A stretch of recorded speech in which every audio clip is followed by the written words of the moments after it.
I'd like to welcome today 5 very special guests, 3 filmmakers and 2 of the journalists depicted in the film, who, along with their colleagues, won a Pulitzer for their reporting on the systemic cover-up of abuse in the Catholic Church in the Boston area. Starting at the other end, I'd like to welcome Michael Keaton, who, as you know, plays Walter Robbie Robinson in the film, Mark Ruffalo, who plays Mike Resendiz, Tom McCarthy, who's the film's director and co-writer, Walter Robinson, who has had a 3-decade-plus career with the Boston Globe, and he's currently editor-at-large for the paper, and for 7 years ran the paper's Spotlight team, and Mike Resendiz. He spent almost a decade as part of the Spotlight team, whose work you will have seen in the film, and he continues to be a reporter for the Boston Globe. Welcome, all of you. Quick question from me for everybody, then we'll open up. First one, question for both for Walter and for Mike. The film is terrific and serious and has been widely and rightly praised. But when you first heard it was happening, or the idea there would be a film made of yourselves and your work, what were your initial reactions? Was there any fear?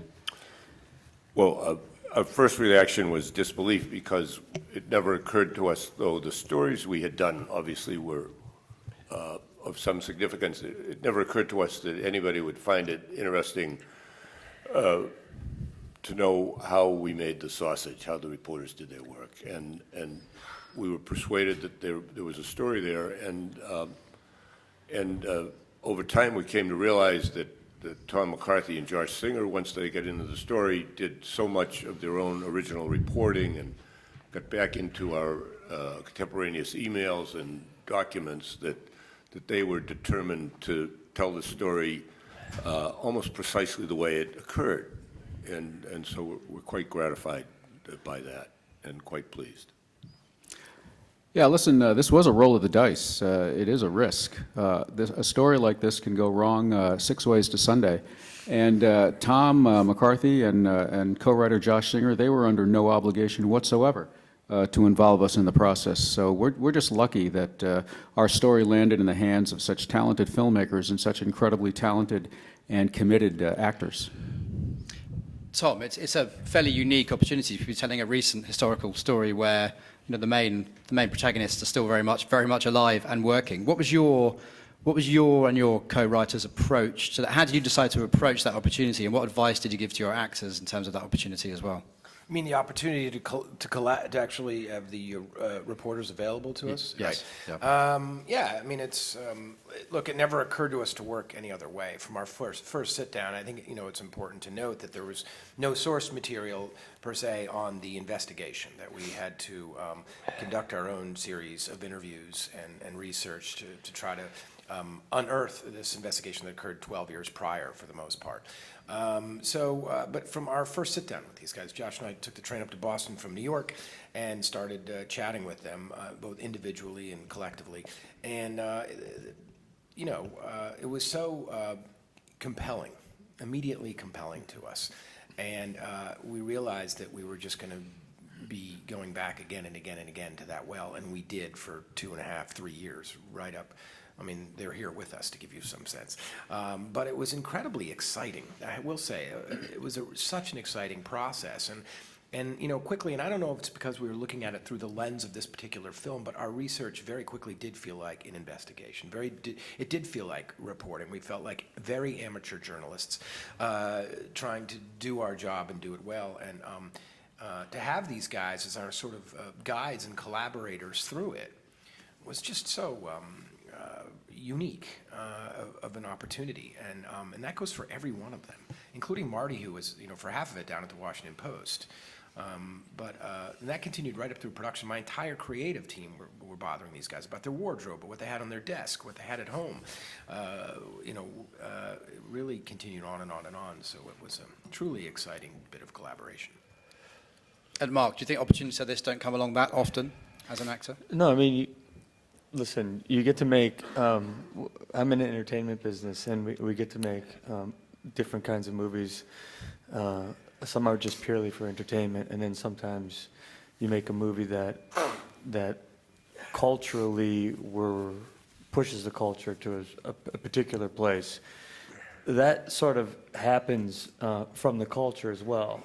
I read the script, and I immediately felt this is a story that we have heard, but it's time to revisit it again, and the culture is ready to revisit it, and we have this new pope, and there's a space open for this to really resonate in the world.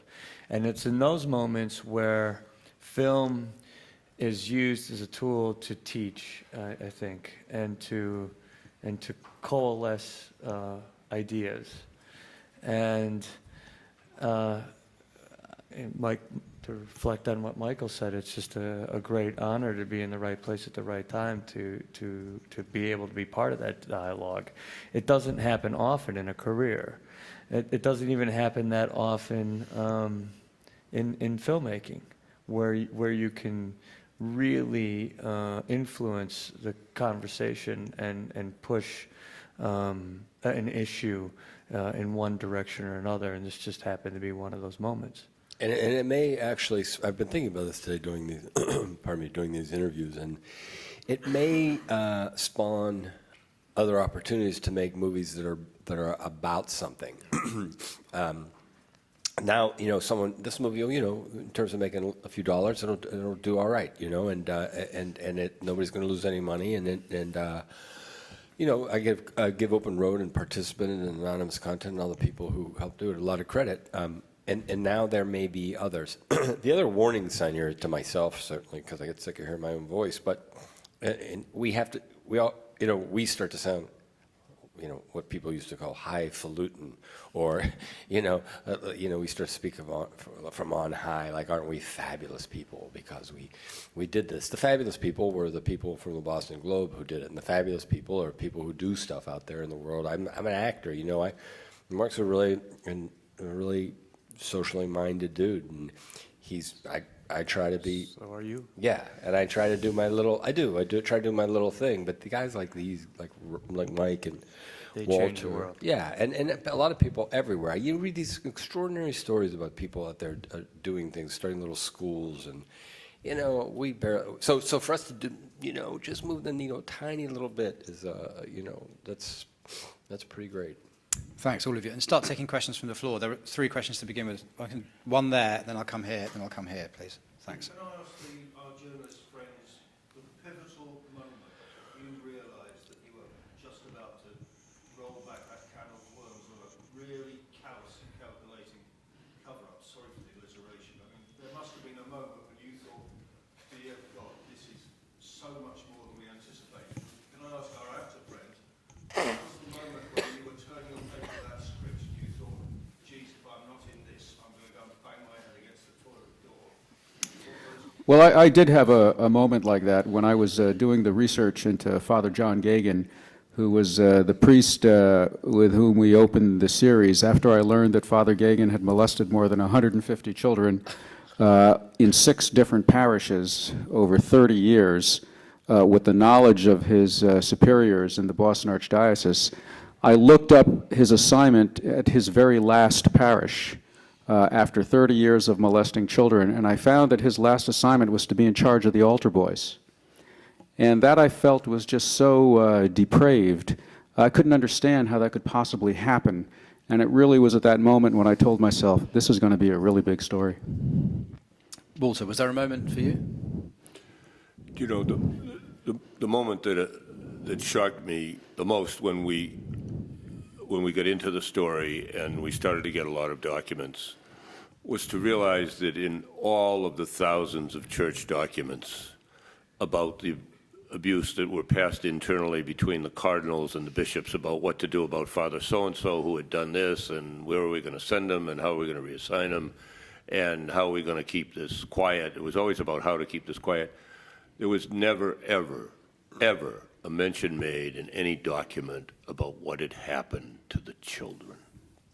And that just blew me away, that the Catholic Church, number one, would countenance this, enable this behavior, cover it up, and not give a damn about a single one of the thousands of children who had been harmed by this. And the second part of that question, Mark and Michael, was there a point when you were reading the script where you felt that you were saying you had to be in this had to be made? Look, this could have been about dentistry. when I heard how the cast was, I think Mark was on, and I really liked Mark's work, and I had seen probably every one of Tom's movies. So, and then the script was just good. So forget the subject matter. I went. I'm over halfway in at that point anyway. Sounds weird to say, wow, child abuse, that's the icing on the cake. That's a weird thing. But as I said earlier, I go, wow, this means something. I'll tell you, what happens is it keeps happening. These last couple of days doing these interviews, it keeps hitting me again and again.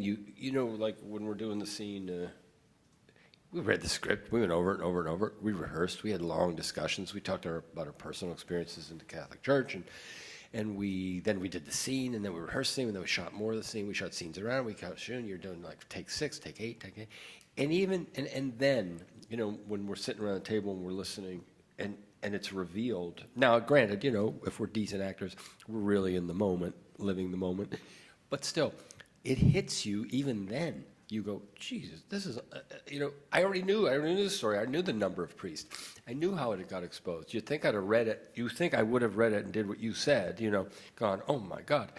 It did, but it keeps happening.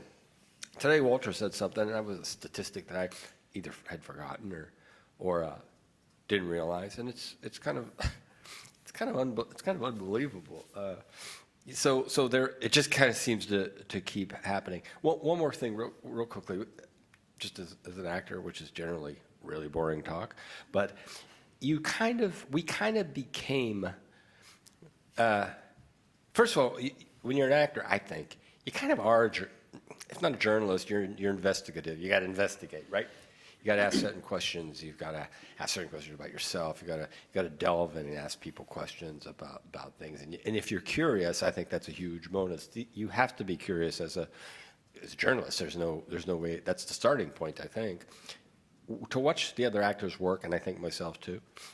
It was such an easy kind of groove to find in a way, because sometimes I'd be on the set and I'd be listening to everybody talk, and you'd be maybe not in the middle of the scene, and you go, we're kind of weirdly doing this on some kind of plane, we were kind of, which is a great feeling, which is a really, really great feeling, and there are similarities I think between these guys and us, or we took it on. It's a kind of a cool outer and inner body experience to have, and our leader Thomas, you find yourself like, I would look at him, and I hadn't hung out. I started watching Mike. I was watching Mark work, and I thought, wow, Mark's got an interesting process, and I kind of observe how people work, and I thought, I can't tell if he is working. I don't know what he's doing exactly. Then I met Mike, and I went, oh, wow, this is fascinating. This is really interesting to watch. And then I noticed I started to, without trying to, not that I was telling them what to do, but I started like on the set, subtly on my own without ever saying anything. Just I wanted to put a tiny subtle vibe out that at the end of the day, it's me. Now that doesn't, me being him, being Walter. And so you show up for work every day kind of doing that. And then the super Robbie is Tom. Like, I'm the Robbie, but he really becomes the super Robbie, because Robbie was the boss, Robbie was the player coach. Robbie, at the end of the day, said how it was going to go down. And Tom would let you do certain things and then be very ultra clear about not doing other stuff. It was like, hey, I think this line here, blah, blah. And he'd go, I don't know, read it. And I'd read it, and he'd go, no. Say it as it is. That's pretty good. And then you find yourself going, okay, yes, sir. Sorry about it up. Thank you. Move on to the next question here, please. Thanks. And I'll cover that. For Walter and Mike. We live in a world where we're seeing newspapers, magazines disappearing all the time. We've got an internet that's obsessed with celebrity gossip and listicles. And what's wrong with that? No, I'm sorry. The sort of message of journalism, you guys put the spotlight team still does. Will that survive? It's too important to lose. Well, we think a lot about that. The movie really underscores the importance of not so much our story, but the importance of investigative reporting and holding public officials and powerful individuals accountable for their actions. And since we're sitting here in the presence of reporters, and since Joseph Pulitzer once said, every reporter a hope, every editor a disappointment, I'd like to level some criticism at editors. Editors at newspapers in America and here in the UK have cut many, many positions because of the economic calamity caused by the internet. And they have almost always, in most cases, chosen to cut investigative reporting. And in fact, if you assess reader attitudes about what they want from their news people, both in television and print, the first thing on the list almost always is investigative reporting. So editors have been penny-wise and pound-foolish in cutting this kind of resource from newspapers, and they ought to damn well smarten up. And I hope I've been polite in the way I said it. Yeah, I think Robbie's absolutely right about all of that. There is another side of this, however, which is the internet has also provided us with a lot of tools to practice investigative reporting. And it's given rise to some interesting models for investigative reporting. I think there are several online-only investigative reporting organizations that are doing really, really high-quality work.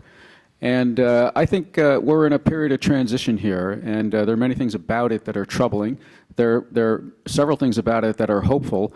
And I just think that investigative reporting is so essential to democracy that we're going to get through this, and we're going to find a model that works, and investigative reporting will survive and thrive, and seriously, God help us if it doesn't. Thank you. Question there, please.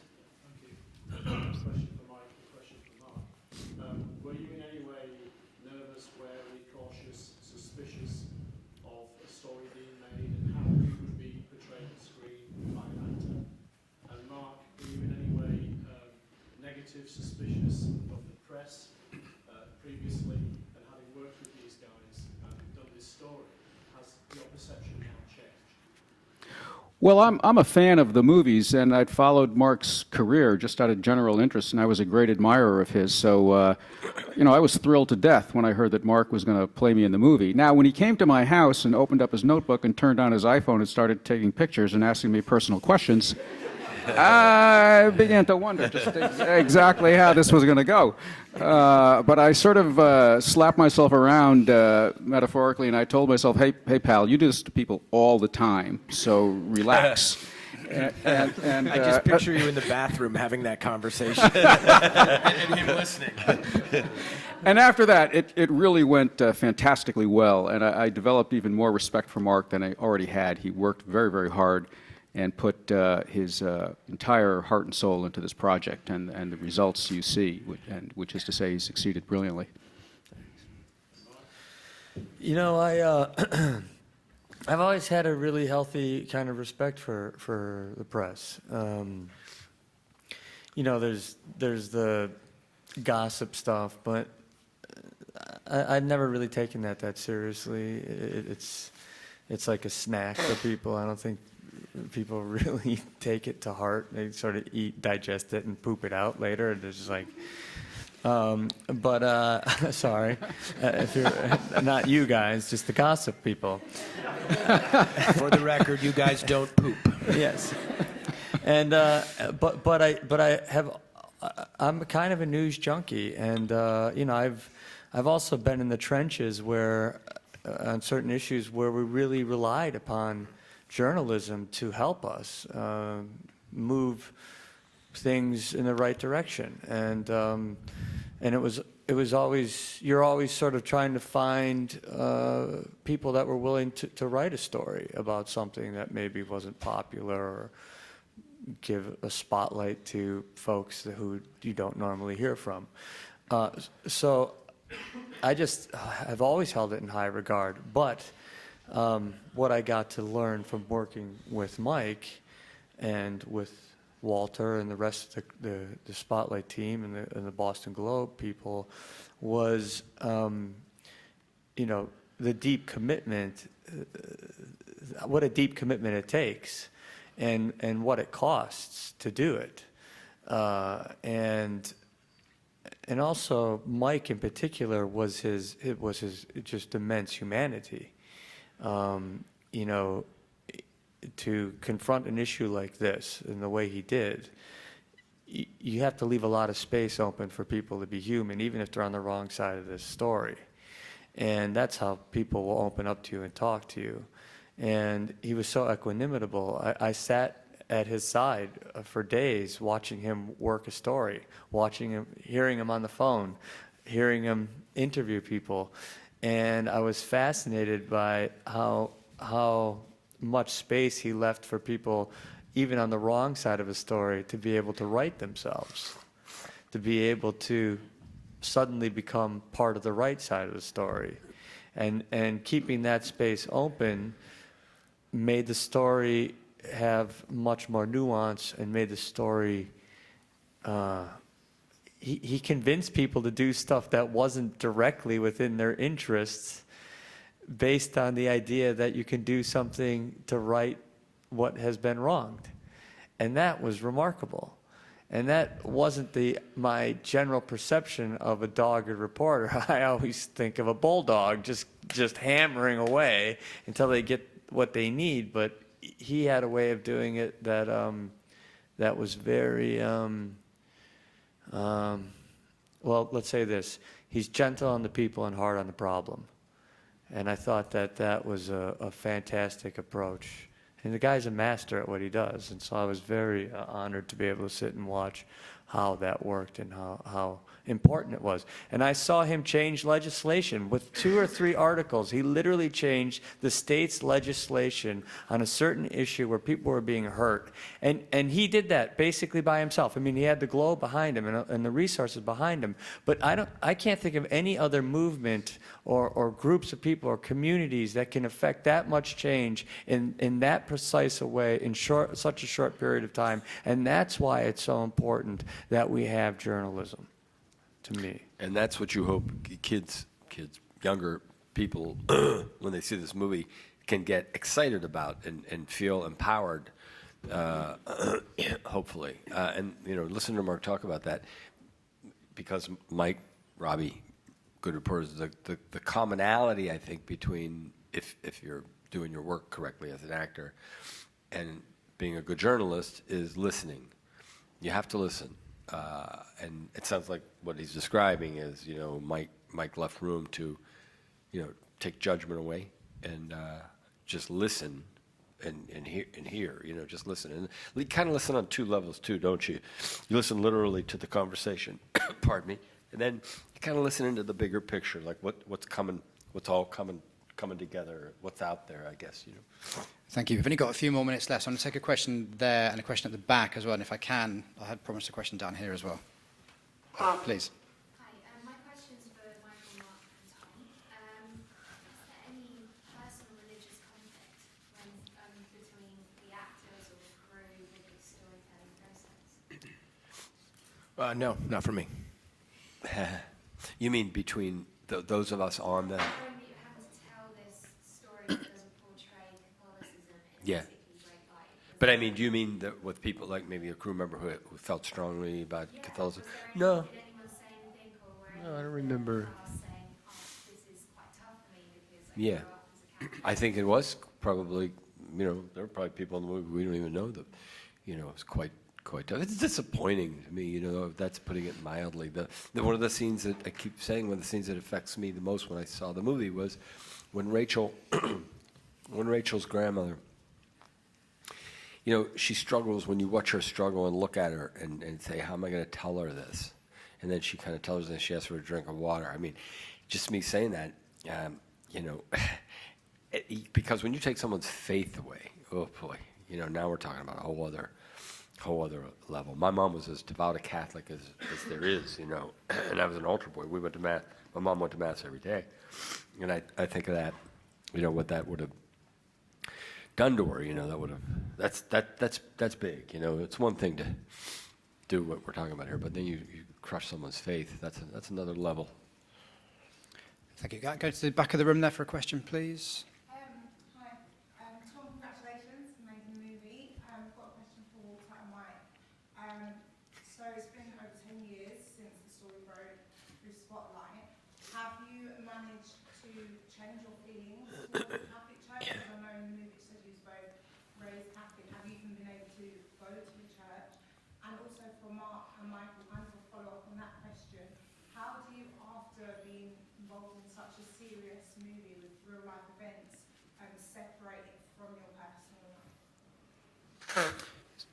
question about how it may have changed your relationship with the Catholic Church. I wonder maybe you can add to that how much you think it changed your city's relationship with the Catholic Church as well. Well, certainly in Boston and in many, many other cities, the Catholic Church's political power pretty much disappeared once these revelations took hold. And their ability to dictate what went on in the community, which had been profound before, also vanished. And that's appropriate. And there's much more skepticism among Catholics for their institution. As for myself, like most people, I have my faith. My faith is not in the institution of the Catholic Church. My feeling toward the Church now is I go to a Catholic church for weddings and funerals, but otherwise not. I confess I was, so to speak, loath to have any of my personal life in the movie, but the great reporters here and the filmmaking crew and the cast did manage to get some in, and what you see in the film is very accurate. I mean, I was a lapsed Catholic at the time, but I identified as a Catholic. We have a writer in Boston, in the Boston Globe, who's a former priest, James Carroll, who writes about Catholic issues, and I always sort of considered myself a James Carroll Catholic. But quite honestly, after reporting the story and encountering the lies of so many high Catholic officials, that I think the break at this point is irreparable. I don't really identify as a Catholic now. Anyone else like to answer that question before we will have to come to an end? I wouldn't. I haven't been a good Catholic since I've been an altar boy. I've never pretended that I'm not. I don't know if I'm lapsed or what I am. You know, you're a good Catholic if you're a good Catholic. But I will defend people as much as I think organized religion has. As much as I hate what's happened in the world based on what people call or what is organized religion and people's alleged faith in things.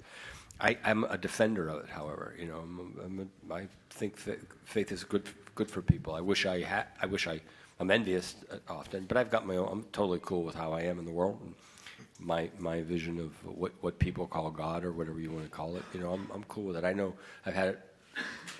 I'm good there, but to keep beating this movie is not really not about to me anyway.